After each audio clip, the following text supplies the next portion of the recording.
Hello, Leo. Welcome to your reading of August 13 through 19, 2023. My name is Dawn.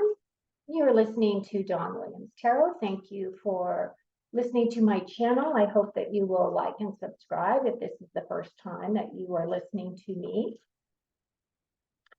Okay, so what I'd like to do is I'd like to pull cards, please, Spirit. What do our Leos need to know for the week of August the 13th, please? What challenges are they facing? What information do they need to know? How can they be of the highest assistance to the collective this week? Okay.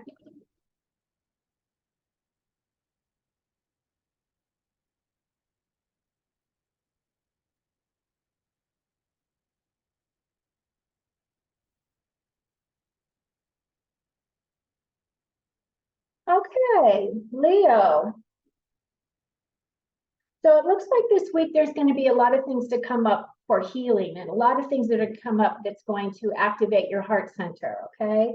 But there's also going to be this other part of your week that is going to be a lot of mental, because you've got swords here and you've got cups. So cups are generally about our emotions, our feelings, how we express coming from our heart. Whereas the swords have to do with how we express with our minds. So it looks like there's going to be this balancing act between those two energies for you. So my caution would be, before you dive into any type of a situation that looks like it can be elevated because of all the fire energy that's on the planet right now, just take a minute, right, and take a deep breath before you just automatically project your thoughts and your feelings out into your week. We start off the week with the Queen of Cups, and this queen is a highly intelligent, emotional person. And in tarot, when I read tarot, even though this is a feminine energy and it does represent that aspect of us, it doesn't necessarily mean that this is a male or female. It could be in either gender. But this is the type of individual who is emotionally intelligent. This is a person that is patient and understanding, is kind, comes from their heart for the most part. That's where they live. That's where they feel the most comfortable. She is the queen of that energy, okay? So this could either be you stepping into that place and feeling from your emotional space this week and tapping into your own queen energy. Or this could be just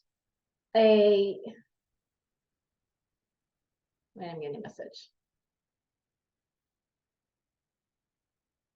Okay, so basically what Spirit is telling me that some of you will be doing some emotional healing, like you're going to be healing your own queen. So that maybe it's a moment for you to take some time to do some self-care, okay?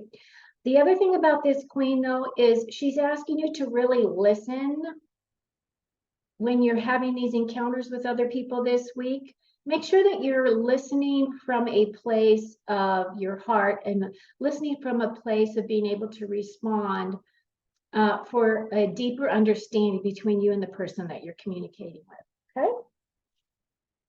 Your next card is the Seven of Swords. The Seven of Swords is a caution card. It's basically a card of strategy as well. I see it kind of both ways. This card is a card of ensuring that you are aware of the people around you, that there is caution, that there could be lying, cheating, stealing, but it's also a card of strategy, because this card represents this guy is in a battle and he waits until everybody's sleeping, and then he sneaks in to his enemy's camp and he takes away their swords, right? So he has to be very cautious, because he could get caught. But at least that way, if he takes away the things that would cause this conflict, then he doesn't have as much of a battle to fight in the long run. But this card is also a card about safeguarding you, safeguarding your identity. Make sure that when you leave your house that you lock up. Just double check your finances and stuff like that to make sure that nothing is going on. Not that anything is, but this is a precautionary card. So it's just telling you to raise your awareness of your surroundings, especially women. If you go out at night or you work late at night, just be aware of your surroundings so that you don't put yourself in a place of danger. Your next card is a beautiful card. This is the Three of Cups. So this card has to do with unity and creativity and a soul tribe, actually. This is how I look at this card. This card is a card of harvest and celebration. This is a little different than the card that is the Ten of Pentacles, which represents, and the Ten of Cups, which also represents, family and home life. I always see this card as your soul tribe, or the people that you choose in your life that not necessarily are family, but you love them as family. So that's what this card is. And as a caution, this card is reminding you that there is possibilities of some miscommunications. So be aware of that. There is also a need for you to understand your value in relationships. Know that you bring something to the table, because this card is in your card of is in your space of obstacles or some things that you might have to be aware of this next week. There could be miscommunications. There may be a need to make amends with someone. Maybe you've had a discussion with someone and you're on the outs. Maybe this is time to bridge that gap. Okay. Your next card is the Two of Swords. Now, the Two of Swords, if you look at her, she has her arms crossed across her heart. So she's really protecting her heart center and her heart space. This card always has represented to me that there may be a very serious, difficult choice that may be coming up this week that you need to look at. And you may decide that you want to get some input from others, right, as to what this choice may be. Sometimes you can go to a friend and you can talk things over, and they might be able to look at things from a completely different perspective. But this card is also saying, like, if you look at her, she's got a blindfold on and she's got her arms crossed. So she's either going to have to go to the right or she's going to have to go to the left. And basically, this decision that she's going to make is one that is going to require some thought. And there's just no easy middle road for you to take. You're just going to have to make a choice, and you're going to have to come to terms with whatever that choice may be. Now, this is only for some of you. For others of you, it just could be that you might have an internal conflict on something that you really need to think through. And it just says to trust your ability to discern and make decisions, okay? Because your final outcome for this week is the World. The World card is the ending card. This is blissful, happy ending. So this is the end of a cycle, an end of a chapter, an end of a situation that has come full circle. This is about success, and this is, about blissful energy. So it looks like it's an opportunity to celebrate the successes of your week. Okay.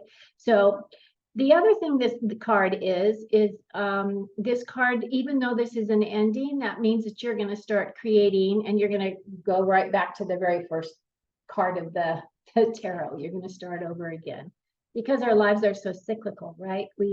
We go through things and then we create something new for us to work through. But this is telling you that the end of your week is going to be a beautiful ending to your week. Okay, so as one last bonus, what I'd like to do is I'd like to pull a card from, what's the name of this deck? Raise Your Vibration Oracle. So let's see what else, what other messages that Spirit has for you that you might want to think about this week.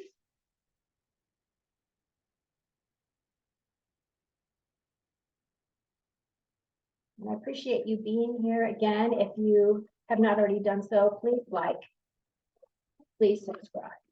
Okay. So your card is feeling fear is the call for love. So if fear-based things come up for you, just go into your Queen of Cups energy, sink into your heart space, and know that anything that comes up, you're more than able to be able to handle, and you're equipped to move forward. Okay. So thank you for being here. I look forward to my next communication with you. Have a great week.